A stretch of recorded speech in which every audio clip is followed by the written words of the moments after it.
Beh, la costanza è una buona cosa. È un pregio.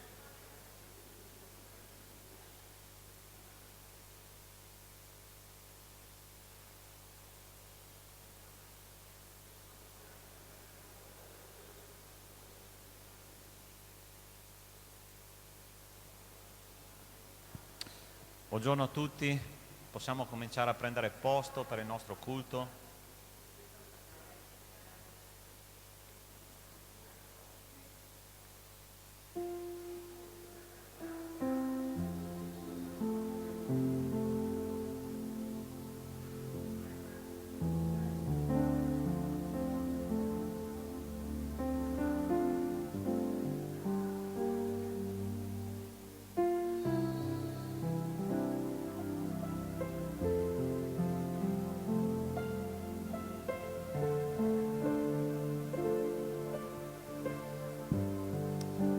Ok carissimi, possiamo alzarci in piedi e se abbiamo portato la parola di Dio ti invito ad aprire nel libro di Esodo al capitolo 33.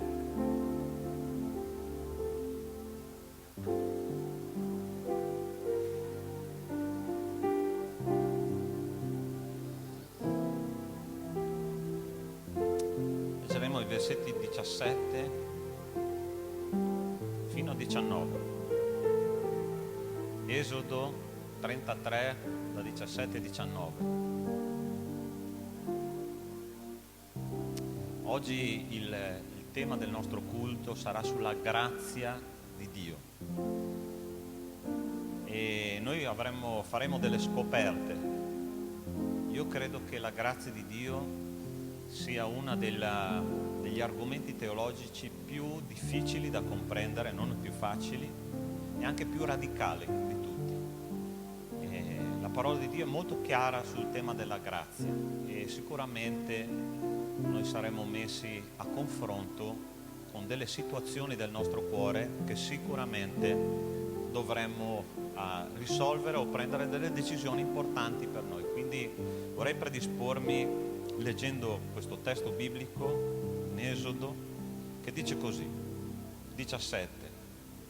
Il Signore disse a Mosè: farò anche questo che tu chiedi, poiché tu hai trovato grazia agli occhi miei e ti conosco personalmente. Mosè disse: ti prego, fammi vedere la tua gloria.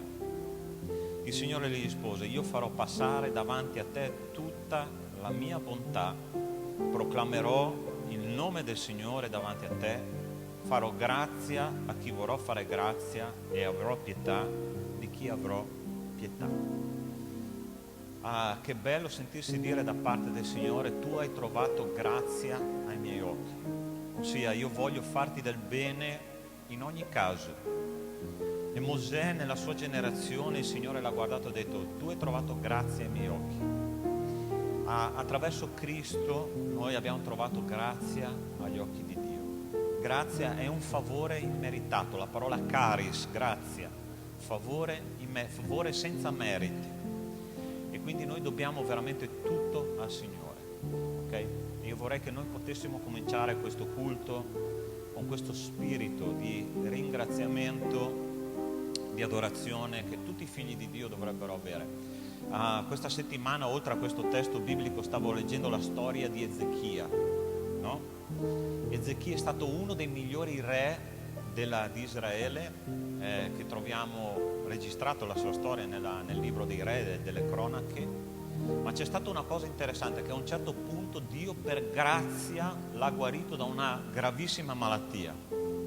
Ma se tu vai a leggere il libro di cronache, la parola dice che il suo cuore non è stato grato, e questo ha fatto arrabbiare moltissimo il Signore, no?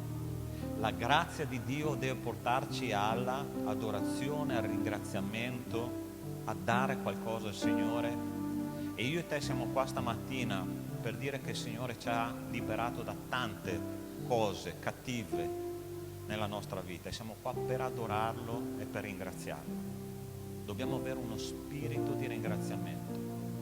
Allora tu prova a pensare che il Signore viene da te come ha fatto con Mosè e ti sta dicendo personalmente, non alla Chiesa in generale, ma a te personalmente: tu hai trovato grazia agli occhi miei. Che cosa meravigliosa!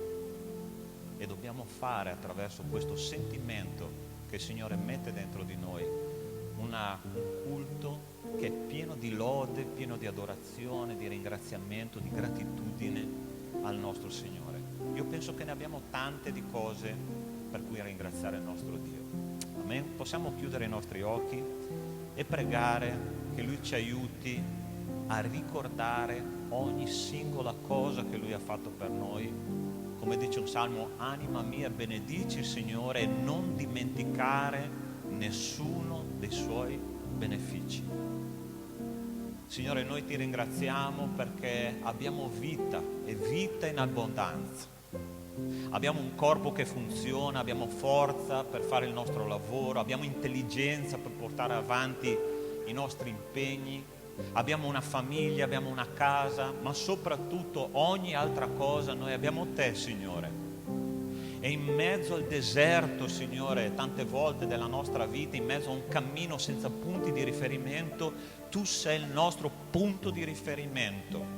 Il nord, la stella mattutina che non cambia mai, è sempre nella stessa posizione.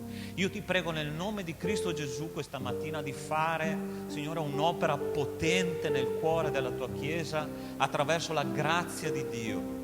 E ti chiedo nel nome di Gesù che se qualcuno è entrato qua con un cuore che non è ancora in sintonia con il tuo spirito, che tu possa fare un'opera radicale, Signore, e spazzare via tutto quello che impedisce al cuore di essere in sintonia con te.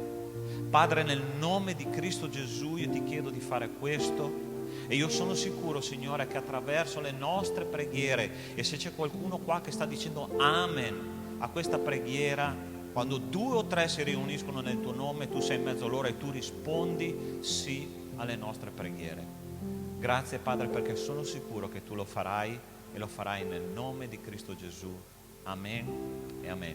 Ti chiedo di girarti a destra, a sinistra, dietro. Saluta il tuo fratello nel nome di Cristo Gesù.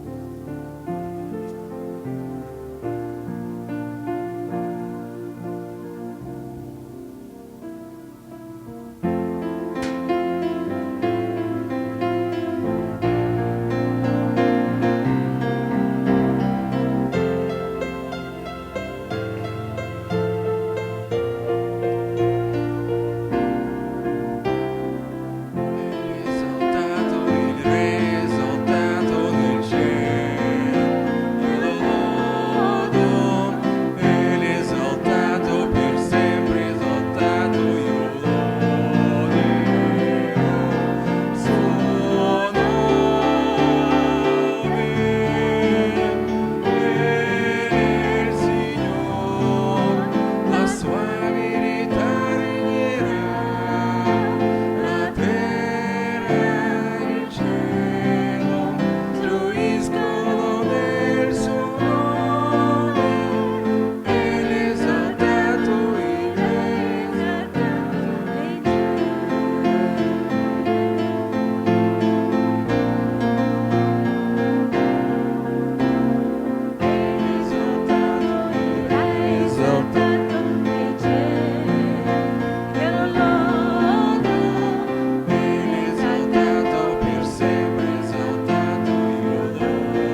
Una sera sono finito a parlare con una bambina dell'eternità.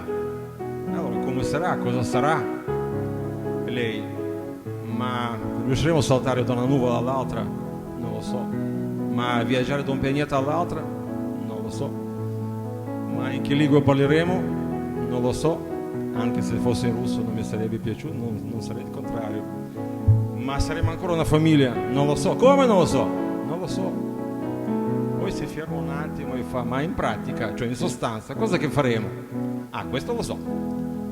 La Bibbia dice che noi canteremo le lodi per l'eternità. Allora lei fa, ma tutta l'eternità? Eh sì.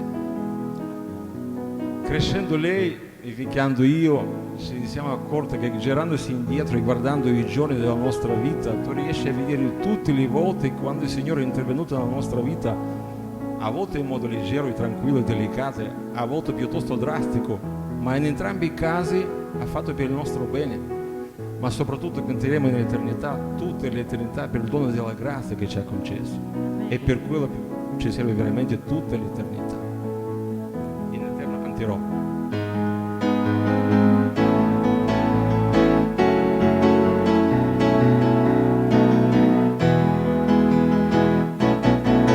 In eterno canterò la tua lode, mio Signore, le mie labbra esalteranno la tua fedeltà. Io per sempre ti benedirò e ad un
bene che noi non abbiamo niente, nulla da offrire, ma il tuo sangue, il sangue di tuo figlio Gesù, è quello che garantisce, Signore, la nostra presenza alla tua presenza.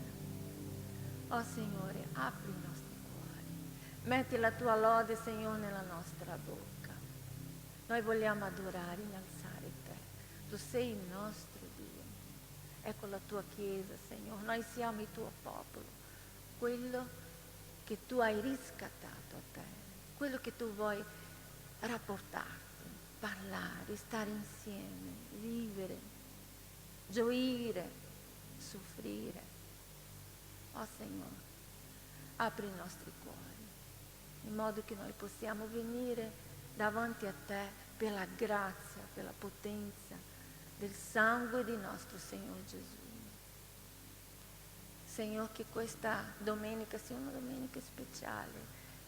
C'è il sole fuori, Signore, metti il tuo sole dentro di noi, Signore. Illumina i nostri visi, Signore, illumina la nostra mente, perché la tua parola ci dice che quelli che sono illuminati non restano confusi. Signore, illumina i nostri cuori con la tua presenza, riempi questo luogo, Signore, col tuo Santo Spirito, versa su di noi l'unzione di tuo Spirito, Signore, perché noi possiamo gustare la tua presenza e quanto meraviglioso sei, perché vogliamo venire davanti a te e per la tua grazia, Signore, che noi vogliamo venire e noi veniamo per lodarti e per innalzare il tuo nome, Signore.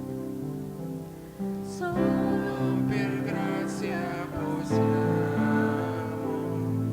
venire da tuo Signore. Non è per quel che facciamo, ma per il tuo sangue, Gesù. Alla tua dolce presenza ci chiami, Signore. Solo per grazia possiamo venire davanti a te. Se i peccati guardassi, tu Signore, non potrei mai presentarmi davanti al tuo trono. Soltanto per la tua grazia io vengo a te. Tu mi hai lavato col sangue dell'agnello. Solo per grazia possiamo venire al tuo trono, Signore. Non è per quel che facciamo, ma per il tuo sangue, Gesù. Alla tua dolce presenza ci chiami, Signore. Solo per grazia possiamo venire davanti a te. Venire davanti a te.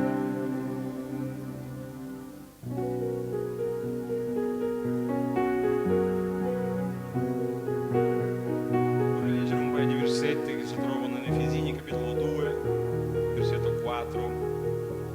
Ma Dio, che è ricco in misericordia, per il grande amore con cui ci ha amati, anche quando eravamo morti nei peccati, ci ha vivificati con Cristo, e per grazia che siete stati salvati.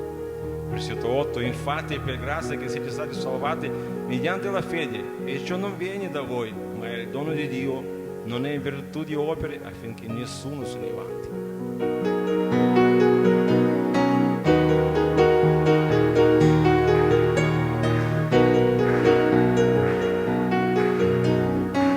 Che invece buio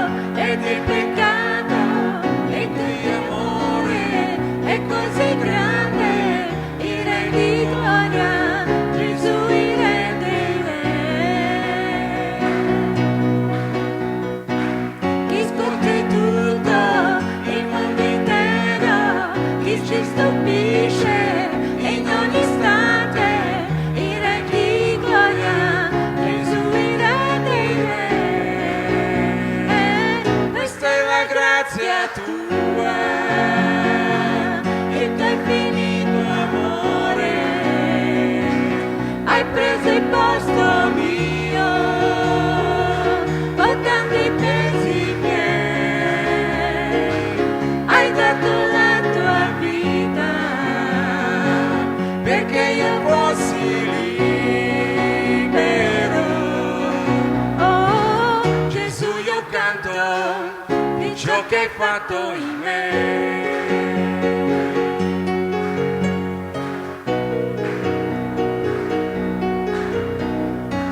Che spazza via la confusione e ci hai reso suoi figli e figlie, il re di gloria, Gesù il re dei re, che guida il mondo con la giustizia e con splendore e con il sole, il re di gloria, Gesù il re dei re. Questa è la grazia tua, il tuo infinito amore, hai preso il posto mio, portando i pesi miei, hai dato la tua vita, perché io fossi libero. Oh, Gesù, io canto di ciò che hai fatto in me. Degno è l'agnello di Dio, degno è colui che ha vinto la morte, degno è l'agnello di Dio, degno è colui che ha vinto la morte, degno è l'agnello di Dio, degno è colui che ha vinto la morte, degno è l'agnello di Dio, degno sei. Questa è la grazia tua, il tuo infinito amore, hai preso il posto mio, portando i pesi miei, hai dato la tua vita, perché io fossi libero. Oh, Gesù, io canto di ciò che hai fatto in me.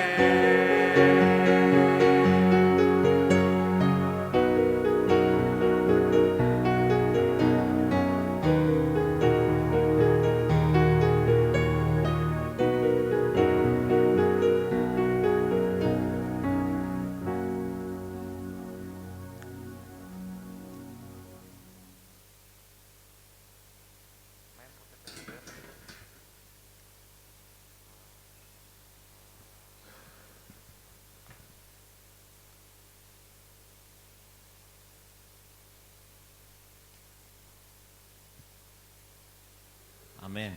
La grazia di Dio, la caris di Dio. E la mia speranza è che ciascuno di noi possa vivere la grazia vera che il Signore ogni giorno ci offre. Preghiamo che il Signore possa parlarci e che possa darci cibo per la nostra anima attraverso la sua parola. Preghiamo. Signore nostro Dio, nostro Padre, noi ti ringraziamo e ti benediciamo di essere qua. E ti preghiamo adesso, Signore, che il tuo Santo Spirito possa guidarci nella meditazione della tua parola.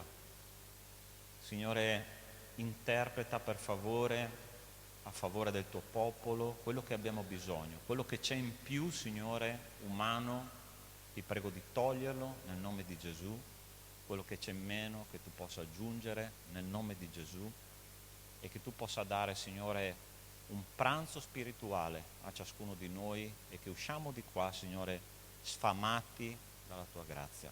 Te lo chiediamo nel nome di Gesù. Amen. Amen. La grazia di Dio, la caris, il favore immeritato del Signore è la base del cristianesimo. Noi non possiamo avere un rapporto personale con Dio se non viviamo la sua grazia. E noi questa mattina vedremo alcuni aspetti della grazia di Dio, non sono tutti, ma almeno qualcuno lo vedremo, i più importanti di tutti li vedremo, ok? Il primo aspetto che io voglio considerare con voi è la grazia che cerca. È interessante che noi abbiamo, come Chiesa moderna, specialmente dal XVI secolo in poi, abbiamo sviluppato a una forma missionaria. Voi sapete che addirittura i riformatori, alcuni riformatori, sulla base delle loro dottrine, avevano chiuso praticamente la base missionaria, perché dicevano che tanto attraverso la predestinazione, tanto le persone arrivavano alla grazia e quindi non c'era bisogno di mandare in giro missionari. Ma il Signore Gesù ci ha dato un comandamento ben preciso al capitolo 28 di Matteo, che è: andate, predicate a tutti i popoli, facendo discepoli, battezzandoli nel nome del Padre, del Figlio e dello Spirito Santo. Quindi questo è il grande mandato che il Signore Gesù ci ha dato, che è un mandato missionario. Ma la cosa interessante che io trovo nella parola di Dio è che Dio stesso è il primo missionario della storia. Vi ricordate quando Adamo ed Eva hanno peccato? Che cosa è andato a fare Dio nel giardino? È andato a camminare e la prima cosa che ha detto: Adamo, dove sei? Ti ricordi? No? Lui è andato a cercare Adamo, che era distante da lui, per riportarlo a sé, e questa è l'espressione della grazia di Dio. E questa strategia di Dio non è cambiata nel corso dei secoli fino ad oggi. E questo testo biblico che noi troviamo, che è il primo, rappresenta bene che cosa significa grazia di Dio, la grazia di Dio che cerca ciò che è perduto. Dice così Gesù nel Vangelo di Luca: chi di voi, avendo 100 pecore, se ne perde una, non lascia le 99 nel deserto e non va dietro quella perduta affinché non la ritrova? E trovatela tutto allegro, se la mette sulle spalle e giunto a casa chiama gli amici e vicini e dice loro: rallegratevi con me, perché ho ritrovato la mia pecora che era perduta.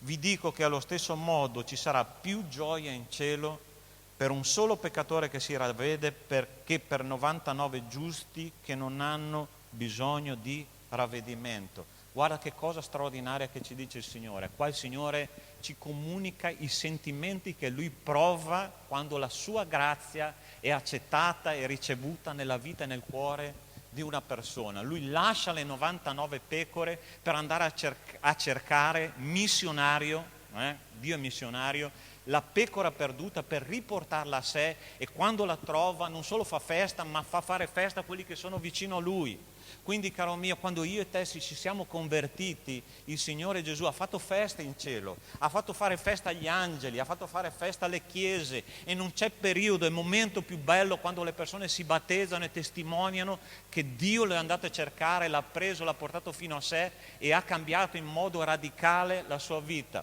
Però, e c'è un però, tutte le volte che c'è una bella notizia c'è un però. E questo testo ci dice il però, oppure anche un se. Dice qua: un peccatore che si ravvede. La nostra teologia moderna ha ridotto il ravvedimento dal peccato a qualche azione sbagliata. Ascolta bene quello che ti sto dicendo. La teologia della moderna ha ridotto il peccato a qualche azione sbagliata, e non c'è teologia più sbagliata di questa. Sapete perché? Perché nel momento in cui io comincio a ragionare sul peccato, che io scambio per un'azione sbagliata, io sbaglio tutto, perché io comincio a fare una classifica di peccati, comincio a fare una classifica di persone, comincio a fare una classifica della gravità di quello che io ho fatto. Ma la parola di Dio è molto chiara, che noi non dobbiamo ravvederci dalle azioni, questo viene in un secondo tempo.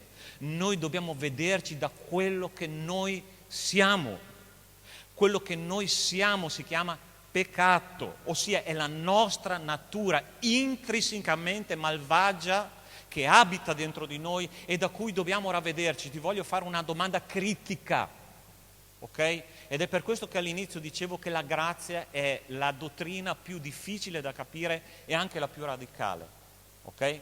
Una domanda critica che è questa: ti sei mai reso conto veramente fino in fondo di essere perduto e di meritare l'ira di Dio sopra di te? Sì o no? Non voglio risposta a me, ok? Perché se io riduco il peccato a qualche azione sbagliata, basta che io tolga quell'azione e ho risolto il problema, è vero o no? Ma il nostro problema è più grande, cari miei. Il nostro problema è la nostra natura, è quello che noi abbiamo dentro, e non a caso la parola di Dio dice che il cuore dell'uomo è insanabilmente malvagio, e l'Apostolo Paolo l'ha detto in un altro modo, ma è lo stesso significato. Dice: io so che in me, vale a dire nella mia carne, non abita alcun bene. Ah, ma io sono più profumato di quello lì. Sapete, ho imparato una cosa nel mio ministero, non tanti anni di ministero, ma questo l'ho imparata bene. Nella nostra mente, nel nostro cuore esiste un'agenda dove c'è una lista di nomi di persone che frequentano la chiesa, che io definisco miei fratelli, e su ogni nome c'è una spunta: questo sì, questo no, questo sì, questo è mio amico, questa l'ha combinata troppo grossa, io sono più profumato di lui. Sapete perché succede questo? Questo succede perché noi non abbiamo capito che cos'è il peccato, perché io e te, io pastore Sandro e tu membro di chiesa, siamo fatti della stessa pasta. Dentro di me e dentro di te non abita alcun bene, e questo è il ravvedimento che il Signore ci chiede. Non è da qualche azione sbagliata, perché quello è il risultato. Le azioni sbagliate sono il risultato di quello che noi siamo, ed è da quello che noi dobbiamo ravvederci.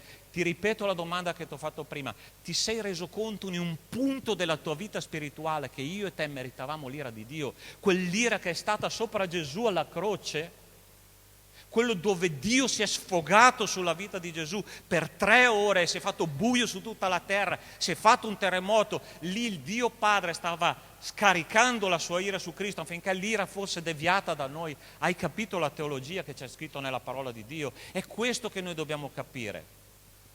E il termometro è: io amo i miei fratelli. Guarda che interessante che ci dice il Signore nella sua parola e nelle lettere di Paolo, che era il più radicale nel peccato di tutti.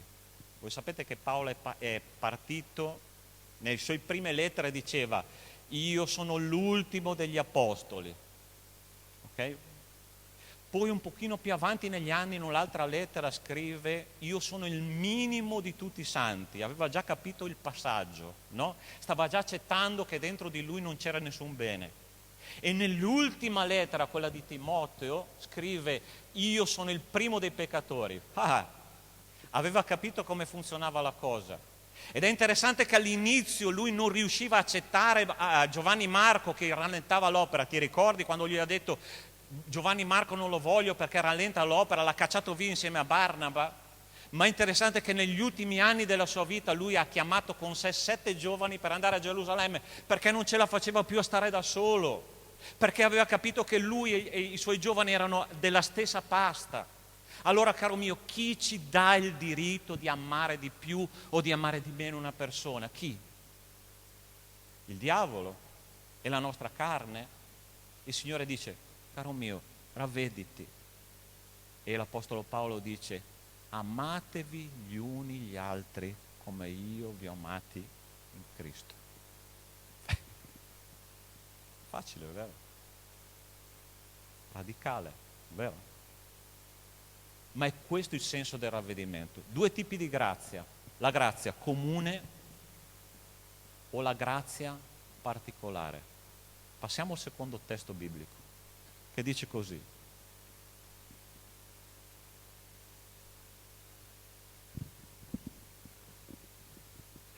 scrivendo ai Romani, ok? Ossia scrivendo alla Chiesa italiana.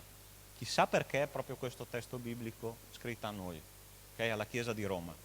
E dice così: la legge poi è intervenuta a moltiplicare la trasgressione. Oggi questo messaggio è più un messaggio teologico che pratico, ma serve, ok? Perché è la base del cristianesimo. Allora, guarda che cosa sconvolgente che ci dice la parola di Dio, ok? Allora, visto che non avete ancora capito che cos'è veramente il peccato, allora io vi metto la legge. A cosa serve la legge? Te lo spiego con una cosa che succedeva quando io andavo a giocare a calcio da piccolo, ok? C'era una macchinetta, sai, di quelle vecchie, no? Dove tu mettevi la monetina, non c'era la chiavetta, c'era la monetina dove tu mettevi dentro e usciva la bibita, ok? E c'era un cartellino sopra molto interessante che diceva: non infilare tappi di bottiglia, la macchina si rompe. Un invito a nozze, ok? Ogni volta il custode apriva sta macchinetta, era piena di tappi schiacciati, ok? E tutti avevano imparato che il tappo aveva lo stesso peso della monetina e usciva la bibita e sto custode aveva i capelli dritti tutte le volte, no? Perdeva un sacco di soldi, finché non hanno inventato la macchinetta con la chiavetta, allora lì siamo stati fregati. Ma è interessante che Dio ha messo la legge perché noi capissimo che non erano le azioni che noi facevamo e che dobbiamo essere disperati. Stai capendo quello che ti dico? Perché abbiamo bisogno del sacrificio di Cristo, perché io e te non arriveremo mai alla perfezione, mai a una vita spirituale, mai a una cosa santa senza una nuova natura dentro di noi. Non a caso il Signore dice che se tu credi tu diventi una nuova creatura. Ti ricordi questo testo biblico? Una nuova creatura, ossia tu hai bisogno di un'altra natura. Tu puoi togliere tutte le mele da un albero di mele, ma se tu tagli tutti i rami da quell'albero di mele, aspetta un pochino e quell'albero di mele continuerà a fare mele l'anno prossimo. Tu puoi pulire benissimo un maialino, profumarlo con Chanel numero 5, mettergli il fiocchetto al collo, portarlo in giro per città come un cagnolino, ma resterà sempre un maiale. Se vede il fango si butta nel fango, è vero o no? Per essere un cane deve essere un cane, qualcuno deve cambiare la sua natura. E Cristo è venuto qua per cambiare la nostra natura. Guarda cosa dice la legge, è intervenuta perché io e te capissimo che non serve la religione per cambiare le persone. Abbiamo bisogno di Cristo. Abbiamo bisogno di Cristo. E la parola dice, ma dove il peccato è abbondato, questo mi piace da morire, ma dove il peccato è abbondato, la grazia è sovrabbondata. Cristo ha preso la tua vita, tutte le tue azioni sbagliate, tutto quello che puzza, questo campo sterminato di spazzature, e ne ha fatto un campo fiorito dove le persone si fermano e dicono wow, che profumo meraviglioso. Cristo ha trasformato le nostre vite, gente. Dove tu hai più sbagliato nella vita, Cristo ha preso e ha fatto una cosa straordinaria. Posso dirti una cosa? Cristo sceglie sempre i peggiori.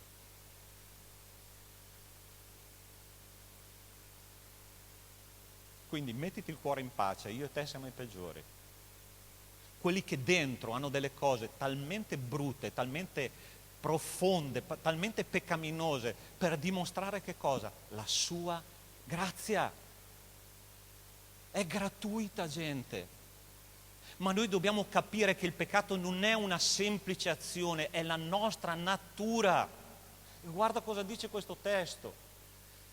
Affinché come il peccato regnò mediante la morte, così pure la grazia regni mediante la giustizia. Quale giustizia? La mia personale, tolgo tutte le azioni sbagliate, è già finita. No, attraverso la giustizia di Cristo sulla croce, che ha detto, ho pagato tutto.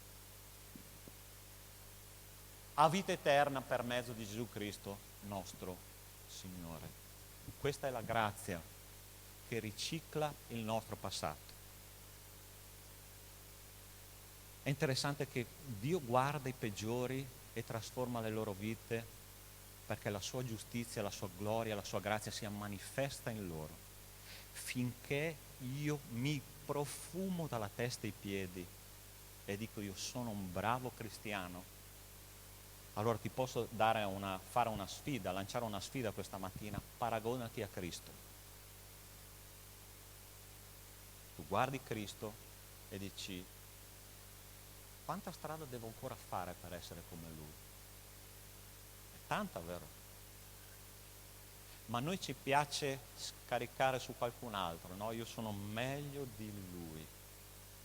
Vai nella tua discarica, annusa il profumo e senti che il profumo che c'è là nella tua discarica è uguale al profumo della discarica della persona che è vicino a te.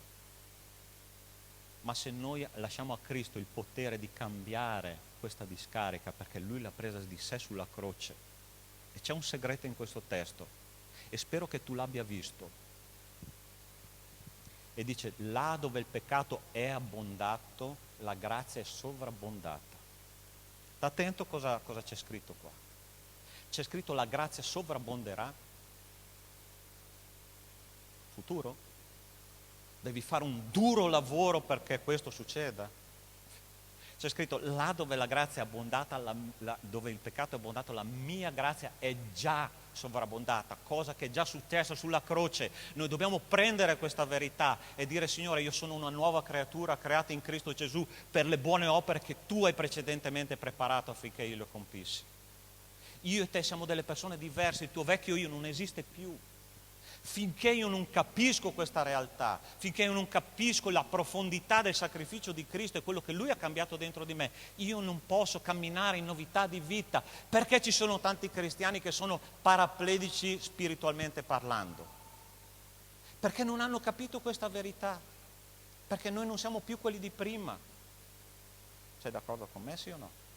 Una nuova creatura, creato, ossia dal nulla, qualcosa di totalmente nuovo. Io e te, e lo ripeterò sempre nelle mie predicazioni, non siamo solo un miglioramento di quelli di prima, siamo completamente diversi e Cristo ci ha fatto così, ma noi dobbiamo prendere questa verità come base per cominciare a vivere la nostra vita veramente nella grazia di Dio. Tu vuoi la grazia di Dio particolare, ossia quella riservata ai figli di Dio, o vuoi la grazia di Cristo generale che è riservata a uomini e bestie?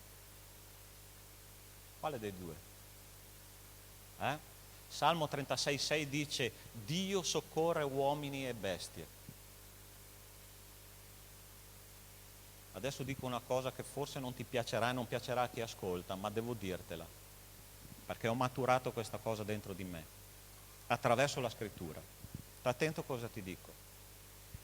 Perché il Signore ha creato l'uomo nello stesso giorno degli animali? Ti sei mai chiesto questo? Sesto giorno. Biblico, no? Ti ricordi di questo? Sì? Uomini e animali nello stesso giorno. Poi Salmo 36,6 dice che Dio soccorre uomini e bestie.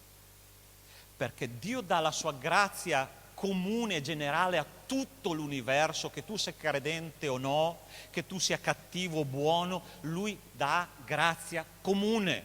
Lui si occupa dei figli dell'uccellino che mangiano, come del cane che è solitario, come di un albero che sta morendo. Lui si occupa di ogni cosa.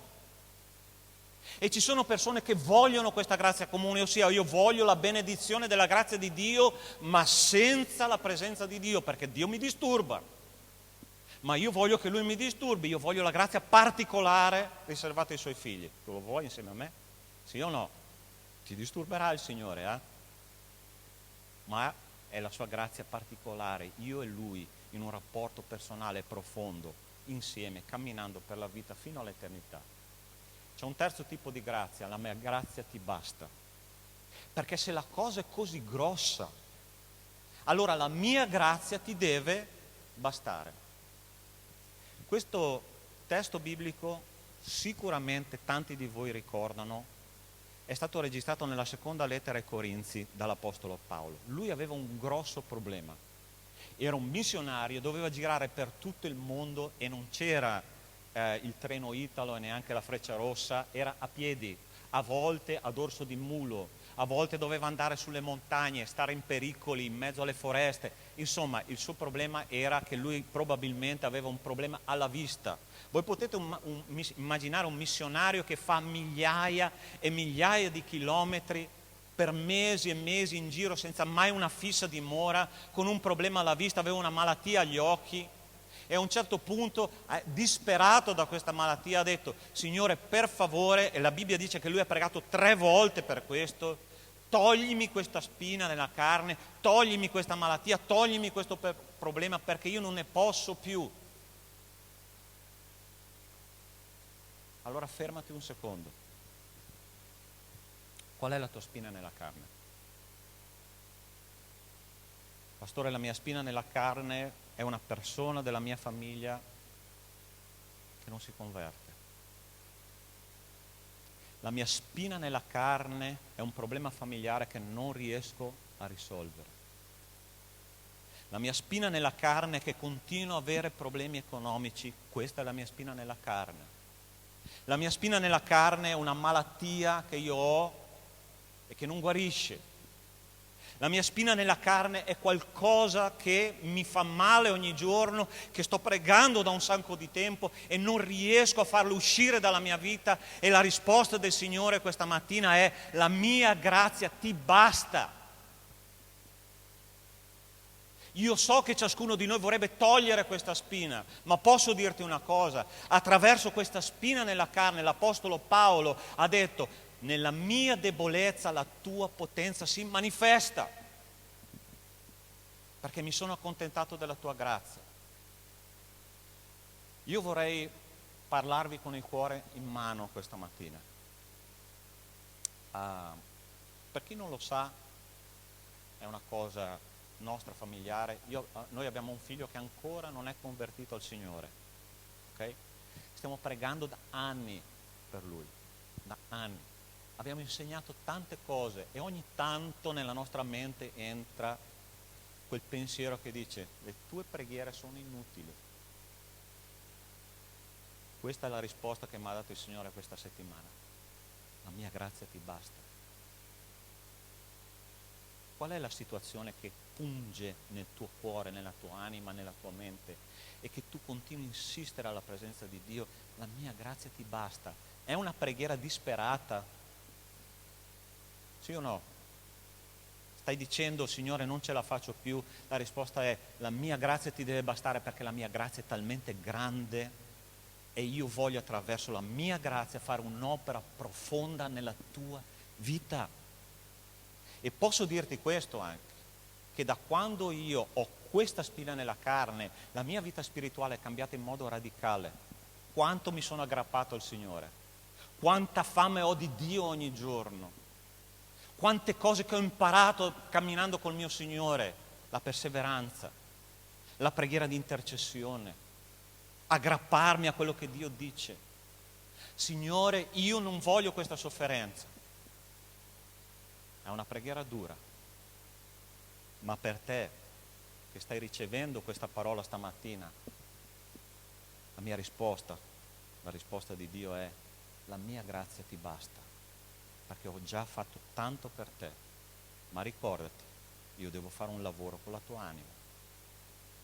Pastore, è dura questa parola, è dura, ma la mia grazia ti deve bastare, la sua grazia ti deve bastare. Perché ho scoperto un secondo segreto, e anche per questo non devi pagare. Quando io e te non abbiamo problemi, e questo deriva dalla nostra natura, smettiamo di camminare con Cristo. Sfruttiamo la nostra indipendenza. Ce la faccio da solo. E Dio non accetta un posto di seconda categoria nella nostra vita. Perché Dio, come ho detto tante volte, è quella fidanzata siciliana gelosa che dice: cosa mia tu sei. Lui non accetta. Sapete perché l'Apostolo Paolo gli è stato risposto così? Il Signore gliel'ha spiegato, ha detto: Paolo, se io ti guarisco, tu ti gonfi.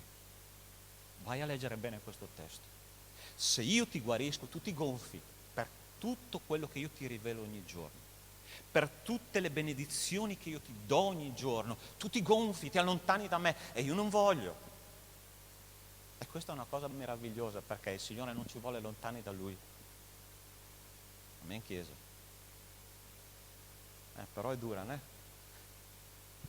La mia grazia ti basta.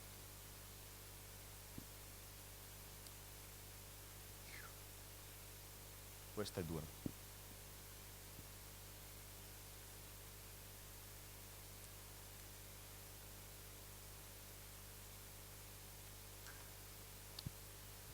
La Chiesa, agenzia della grazia di Dio. Impegnatevi a cercare la pace con tutti e la santificazione, senza la quale nessuno vedrà il Signore, vigilando bene, guarda cosa dice qua, vigilando bene, che nessuno resti privo della grazia di Dio, che nessuna radice velenosa venga fuori a darvi molestia e molti di voi ne siano contagiati. Guardate bene che nessuno resti privo della grazia di Dio e dobbiamo vigilare bene. Sapete qual è la parola usata qua? È la parola episcopos, ossia sorvegliare che tutti abbiano a dose abbondante della grazia di Dio. Ok?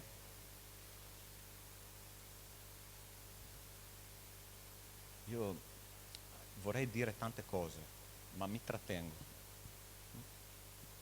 A volte lo Spirito Santo mi frena, come l'Apostolo Paolo che voleva andare a Misia, a passare i confini, il Signore gli ha detto fermati qua, non andare oltre. Ma ti voglio fare una domanda. Noi Chiesa Battista Agape di Treviso siamo la vetrina della grazia di Dio.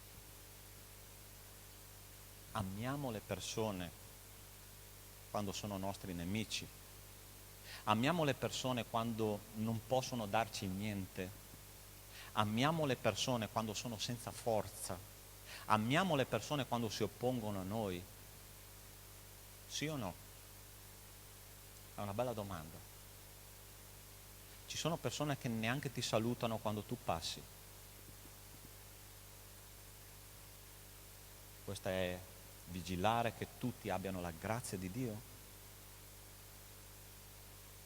Ti ricordi cos'è stata la prima cosa che io ho detto? La grazia di Dio è una missionaria, va a cercare le persone perdute, quelle con cui tu non hai rapporto, quelle con cui tu hai più difficoltà, va a cercare, fa un passo in più affinché nella Chiesa non escano radici di amarezza. Sai che cos'è l'amarezza?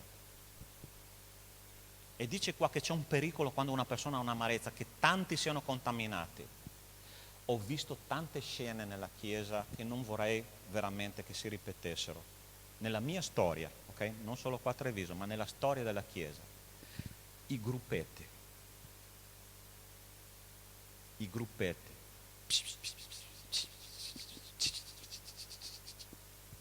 C'è quelle zanzarine che tutta la notte e poi arrivano, ti beccano. Quelle che sono, pungono e danno fastidio, per tutta la non ti fanno dormire. Questa è l'amarezza che comincia a girare nel sottofondo della Chiesa, contaminare cuori, e tu cominci a vedere la persona in un altro modo. La grazia di Dio è l'antidoto per questa cosa. Fai un passo verso il tuo fratello. Vai a dare, no, non posso dire una stretta di mano, no. Guardalo in modo diverso, altrimenti mi denunciano qua. La grazia di Dio è quella che cerca le persone, specialmente quelle perdute. E noi dobbiamo vigilare che queste persone siano piene della grazia di Dio. Ma ti ricordi l'agenda che ho detto all'inizio, con la spunta? Questo sì, questo no. Questo è mio amico, questo ha fatto troppo, questo ha fatto poco. È così che funziona la grazia di Dio. Ricordati, la grazia di Dio è andata a cercare i peggiori. E noi dobbiamo fare la stessa cosa. Agenti della grazia di Dio. Allora, la Chiesa primitiva, per chiudere, faceva 4 cose. La prima, ascoltava l'insegnamento degli apostoli, viveva la comunione fraterna, pregava e adorava. E sai cosa succedeva? Che ogni giorno il Signore aggiungeva quelli che erano sulla via della salvezza. Loro vivevano veramente la grazia di Dio. Allora ti voglio fare una domanda, l'ultima. La nostra Chiesa rappresenta la grazia di Dio, è agente della grazia di Dio. Se la risposta è sì, amen, alleluia. Ma dobbiamo vedere della gente che arriva. perché Dio manda le persone quando noi siamo pronti, quando c'è la base solida, perché un condominio, un grattacielo si costruisce quando le fondamenta sono grandi. Più sono grandi, più puoi costruire in alto. Ma se le fondamenta scricchiolano, Dio non manderà persone, sai perché? Perché non siamo pronti, dobbiamo rinforzare le fondamenta. Vedi com'è più complessa la grazia di Dio di un favore gratuito, sono stato salvato una volta per sempre, punto, basta? E ne ho considerati 4, ci sono tanti altri aspetti della grazia di Dio. Forse nei prossimi messaggi, non lo so, vedremo anche se si può meditare su quello. Ma questo è quello che il Signore mi ha messo nel cuore stamattina. Pastore, la nostra Chiesa non rappresenta quello che tu hai predicato stamattina. Allora ti do una risposta che sicuramente tu sai, ma è giusto che io te la dica. Tu sei la Chiesa. Ok? Io e te siamo la Chiesa. E io e te dobbiamo essere agenti della grazia di Dio. Preghiamo? Invito il gruppo di lode.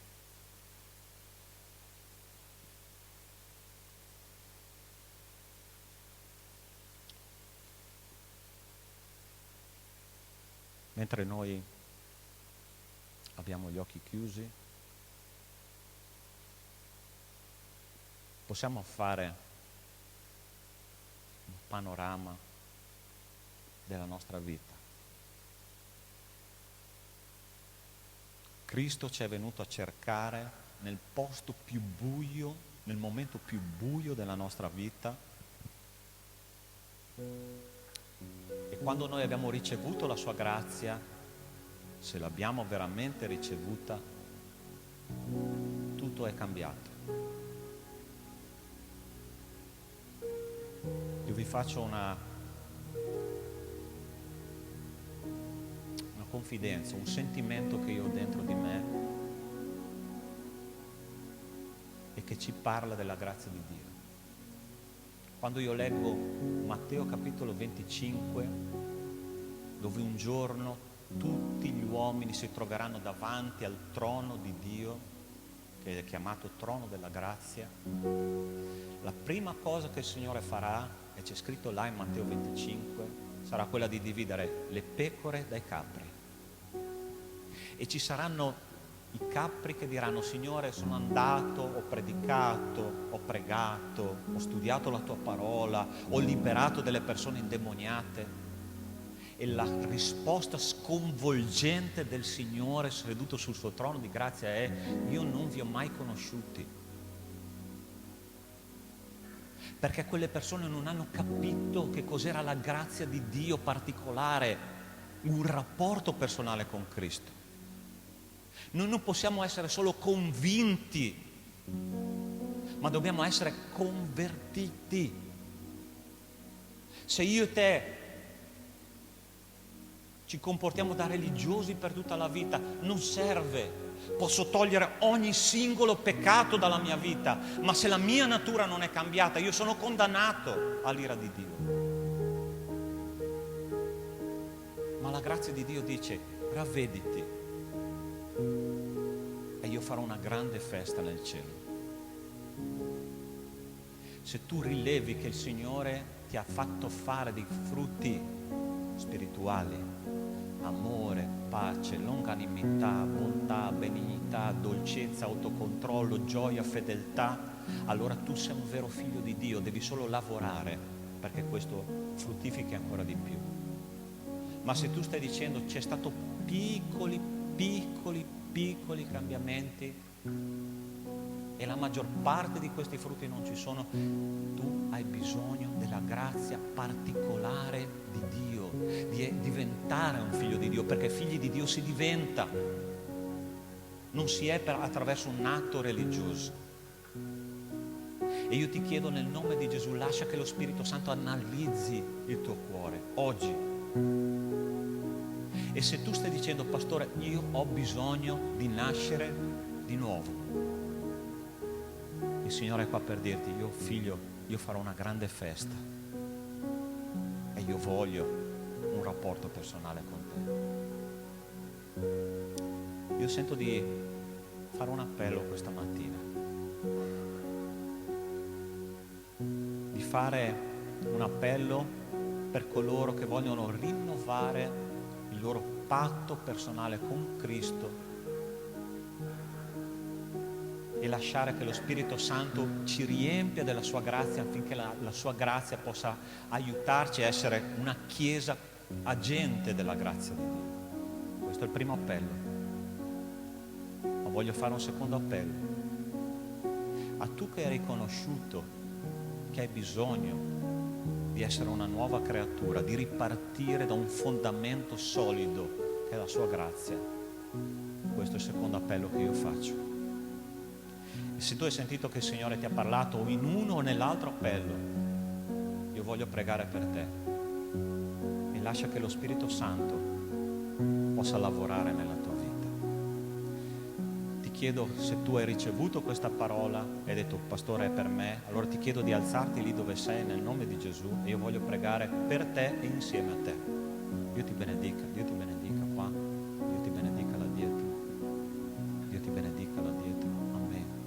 Il Signore sta facendo un'opera in mezzo a noi. Pastore, io ho bisogno di coraggio per alzarmi.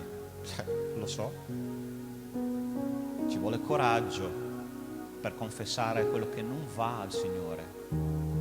Ma ti ricordi quando il Signore faceva gli appelli e diceva cosa ne pensi? Come ti coinvolgi con la mia opera? Non avere vergogna, alzati nel nome di Gesù. Se il Signore ti sta chiamando, non avere vergogna di rispondere. Amen. Signore, io ti ringrazio e ti benedico nel nome di Gesù, perché tu stai facendo un'opera qua stamattina. E tutto quello che tu ci hai detto, Signore, che venga depositato nel cuore di ciascuno e che porti frutto per la vita eterna, frutto abbondante di un carattere trasformato dalla tua grazia. Signore, grazie perché tu hai chiamato delle persone sensibili alla tua opera e adesso ti chiedo di proteggerle e di portarle, Signore, lontano insieme a te, e che il nemico non le tocchi mai, perché la tua parola promette che chi è nato da Dio preserva se stesso e il maligno non le può toccare. Questa è la tua promessa e noi la rivendichiamo nel nome di Cristo Gesù. Amen e amen. Potete sedervi, Dio vi benedica.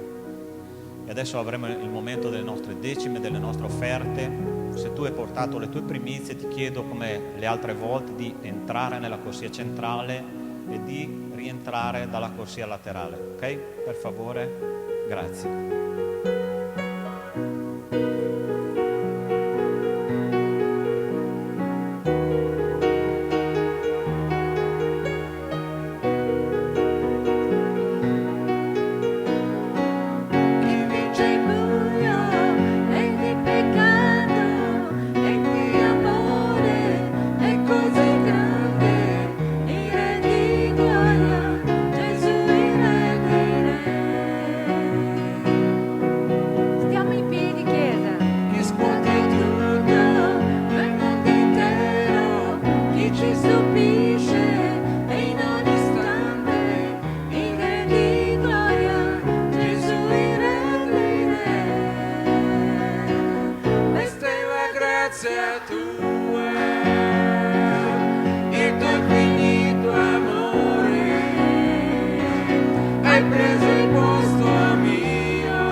Grazie Padre nostro per questo momento che abbiamo avuto insieme.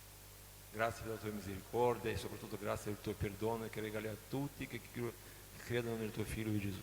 Grazie che il tuo perdono e la tua misericordia è per tutti. Grazie che non è per i nostri meriti ma per il tuo amore verso ciascuno di noi. Padre, queste offerte che sono state portate moltiplichi e far sì che servano a che il tuo regno si allarga ancora di più.